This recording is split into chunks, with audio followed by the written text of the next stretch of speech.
যুক্তরাষ্ট্রে বসবাস করা কিছু প্রবাসী বাংলাদেশে সংখ্যালঘু নির্যাতনের মিথ্যা তথ্য ছড়াচ্ছে বলে প্রধান উপদেষ্টা ডক্টর মোহাম্মদ ইউনূসকে অবগত করেছেন মার্কিন সিনেটর গ্যারি পিটার্স। রাষ্ট্রীয় অতিথি ভবন যমুনায় প্রধান উপদেষ্টার সঙ্গে সাক্ষাৎকালে গ্যারি পিটার্স এই তথ্য জানান। এ সময় ডক্টর ইউনূস বলেন, ক্ষমতা পরিবর্তনের পর সংখ্যালঘুদের উপর আক্রমণের এই ঘটনা রাজনৈতিক নয়, উদ্দেশ্য প্রণোদিত। তবে সরকার দোষীদের বিরুদ্ধে দ্রুত ব্যবস্থা নিয়েছে।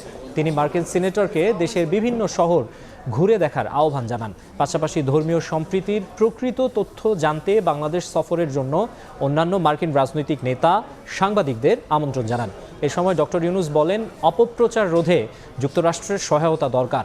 এ সময় অন্তর্বর্তী সরকারের সংস্কার এজেন্ডার প্রশংসা করেন মার্কিন সিনেটর।